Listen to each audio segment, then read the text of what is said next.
everyone, welcome to this Animation Mentor tutorial on the difference between gameplay and cinematics animators. My name is Luke Madden. I'm currently a senior gameplay animator at CD Projekt Red, working on The Witcher 4.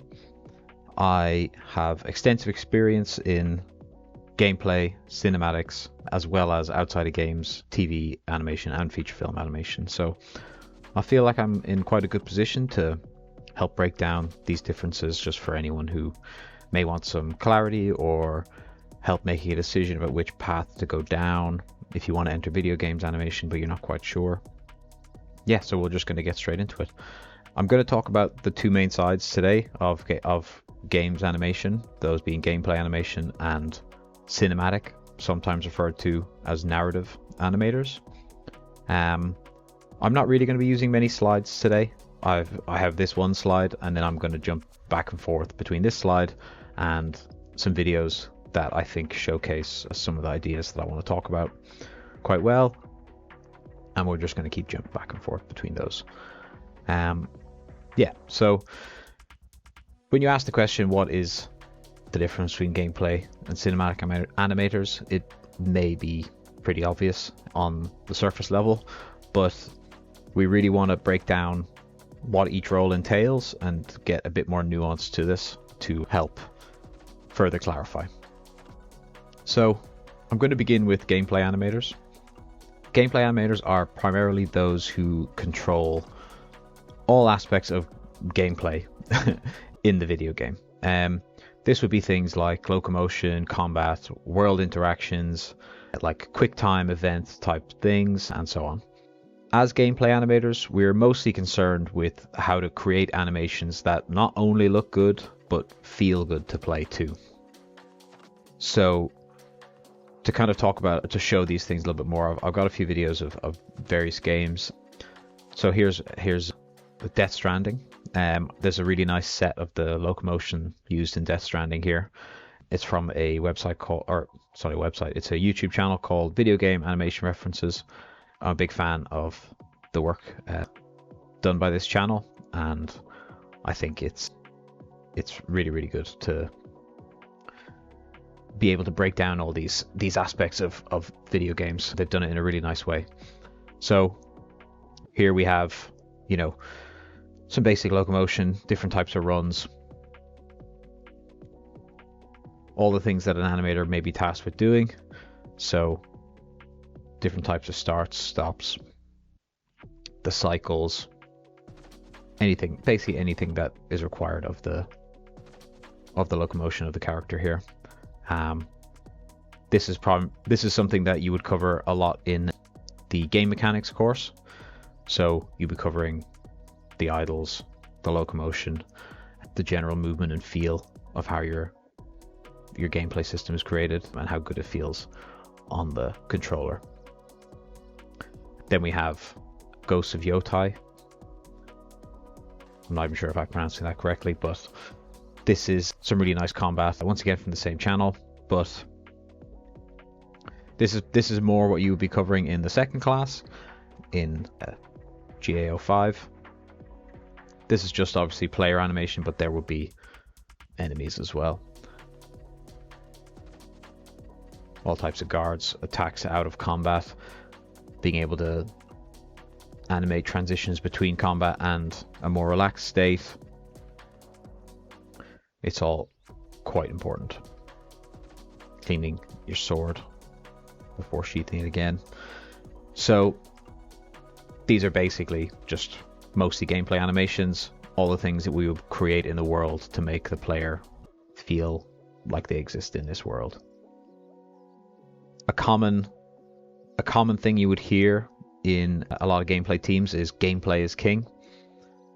This is a phrase that we would use to sort of help decide when there's moments where an animation may look excellent but be slightly too long. It may not be the best idea to let that animation live in its full entirety, so we would cut into it, speed it up, chop things out, try to help make it feel as good as possible, make the game feel as good on the controller or the keyboard and mouse or whatever your input is. Generally, if there's a choice between letting the animation play out or cutting some parts out, it's going to come down to cutting the parts out because we need that responsiveness. I think this is one of the main things that can be difficult for someone coming from a film, TV, or even cinematics background to get to grips with. But as a gameplay animator, I don't really see it as something that like an issue you have to deal with that's a problem. I think it's more about artistic and creative problem solving. So we're given a challenge by the designer of, I need an animation that does X, that lasts X frames. We have to figure out how to make that work and make it look good as a gameplay animator. That's a massive skill in itself, and it's something that the best gameplay animators in the world will be really, really good at doing. So something that I think a lot of people also overlook with gameplay animation is the speed and responsiveness. So I've found some animations from the same game. They're not exactly the same animation, but they're the same sort of animation. So once again, from that same video that I like so much, we've got some of Kratos' attacks here from God of War Ragnarok. So just the basic attack, but let's step back to the start of when it's equipped.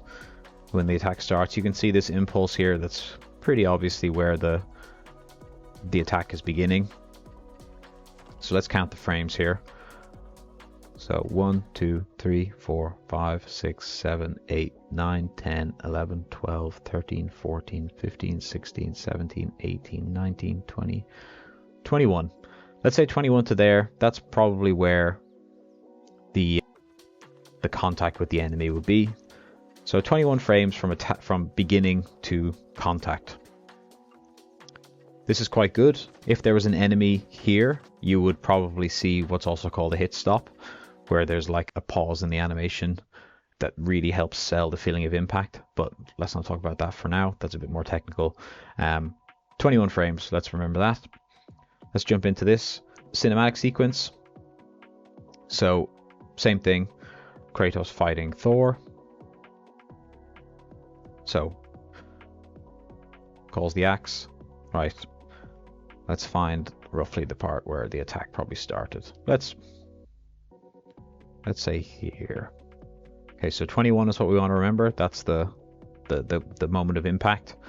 Let's go 1, 2, 3, 4, 5, 6, 7, 8, 9, 10, 11, 12, 13, 14, 15, 16, 17, 18, 19, 20, 21. So we're already at our moment of contact in the game, and we are still actually beginning our wind up in the cinematic. 22, 23, 24, 25, 26, 27, 28, 29, 30, 31, 32, 33, 34, 35, 36, 37, 38. Let's say 38, but there's also, let's say 40, 42, just to make it double. But it's roughly twice as long as the gameplay version, and they both look fantastic. But the important thing about the gameplay version is that it feels good when you press attack. Whereas this one may look good when you press attack. If you let Kratos do that full wind up and attack, it may feel really slow and really unresponsive. And that just doesn't feel good to play. So we save those for these moments here where we can afford to spend the time on these moments and let them live and let them breathe and do all the build-ups that we want.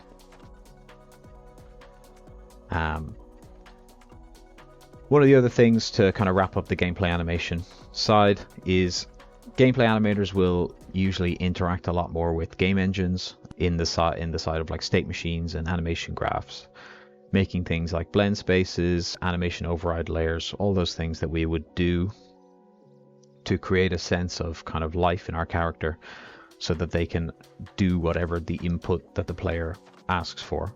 As we'll talk about later in the cinematics, we'll use a lot of systems to kind of generate cinematics to help us. In gameplay, we'll use these to kind of help us cover every possible thing that a player could do, as we can't animate every possible frame because it's just not feasible to do in modern sort of AAA games. We want to create a sense of life. We want the NPCs to feel like they react to you, and we want the character control to feel good. So that involves a lot of work in those systems. So we'll jump over to cinematic animators now.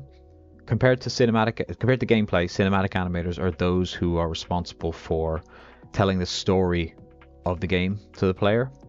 Depending on the game, there may be multiple types of cinematics animators, basically what you would call your classic kind of cutscene animators, but there may also be, in larger games, what we would call open world cinematics. So animators for those, which would be kind of the more storytelling moments dotted around the game that while they do require some acting and performance, they don't require a bespoke locked off camera. Cinematic animators are generally much more concerned with performance and general cinematic feel, using all the tools of classic filmmaking like framing, pacing, lighting, composition, and so on. I've got some clips here of I've got one clip of what I think is really good open world cinematics. It's from The Last of Us. So we see this clip here of Ellie walking out of the bar, and you can see this town feels alive. So there's people dotted around all over. You see here, if we go back, you'll see here that there's actually someone pushing a wheelbarrow out in the sort of middle right of the screen. All of these things wouldn't really be classed as gameplay because they're kind of bespoke, kind of canned animations of characters performing, but they really bring a sense of life and we're not the only thing going on in this world, and it doesn't feel empty, which is a really important thing. We want the whole world to feel like it matters, because that means our input matters, rather than just being us in an empty world with no characters around. You can see someone here walking their child on the left, which is really nice. That's a great little bit, but you might just completely miss that, but it's very important to add because without it, it would feel empty. With it, you may not notice it, but it doesn't feel empty. So depending, like I was talking about with the gameplay animation, the systems that we have to build, depending on the size of the game and the size of the team, there are some aspects of cinematics that we would also need to automate, as there's just far too much cinematic animation to be done for some of these teams. As an example, I think Baldur's Gate 3 has around 174 hours of cinematics. That's not to say that when you play through the game from start to finish, you'll have to watch 174 hours of cinematics. That's to say that with all of the branching paths and branching narratives that they have, there's that much cinematic content put in. That's just simply too much for any team, no matter how big, to create by hand. So we need these systems that would help us to create things like lip sync based off dialogue, where a system would read the dialogue and create the mouth shapes appropriately on each character, eye direction, blinks, and even gestures, where animators would create a bank of gestures based on various moods, feelings, even like bespoke interactions, and then those can be tagged up and put into our sort of dialogue system, so that when the game comes to play it back, it knows, okay, we've got a happy bit of dialogue here, I'll play my facial expression, I'll play this. All of these things have been made by animators, but the system is just putting them together for us rather than us making every single one. And what this allows us to do is really actually spend time on the moments that are the huge moments of the game. The moments that everyone who plays that game is going to talk about, going to remember, the key storytelling moments. We want to be able to go in and spend time polishing every single aspect of that. We want the keyframe, we want the motion capture, we want the motion performance. We want everything to be perfect for those scenes. And there's simply not enough time to focus on those scenes and everything else. So these systems are really helpful. They're incredible at the moment. Looking into things like MetaHuman, what the advances they're making there are really excellent.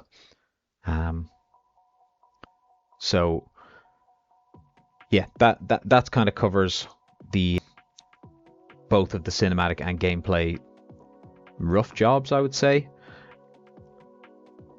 But what I also want to talk about is the level of collaboration involved in the departments. They're not two departments that have a wall between them and they're totally siloed. This game needs to feel like a cohesive world, and for that, gameplay and cinematics cannot feel separate. They have to be the same character, who has the same thoughts, who has the same emotions, who acts the same way, who moves the same way. So there's going to be a lot of sharing of work. If the gameplay animation team create an idle pose, then the cinematics team are going to need to use that pose in a lot of their work, because that becomes our character's sort of signature position. Blending from cinematics to gameplay or gameplay to cinematics is incredibly important in the immersion and believability of the world. So both sides will always be borrowing heavily from each other's work to make sure there's a shared sort of visual language for everything in this given universe. From, yeah, like I said, enemy archetypes, hero character poses, and movement styles.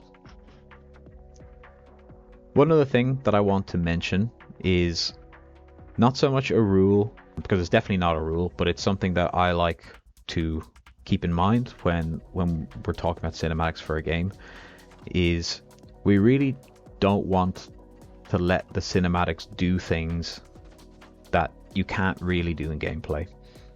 I think it makes the player feel not as powerful as the character, which is obviously not what you want to do. You want to feel as powerful as the character. You don't want to feel like you're being hamstrung by the game engine because the system can't handle all these cool moves that the cinematics are doing. Like if there's a specific combo or power up or weapon that gets pulled out in the cinematics that you can't use as a player, it feels really bad. So generally we want to try and keep those two one-to-one. Obviously the cinematics, like we showed with the God of War, they're going to spend a lot more time making it feel meatier, and like there's more presence and there's a lot of camera work and all of that kind of stuff compared to the gameplay one, which is about responsiveness and feeling like it's alive to our controls.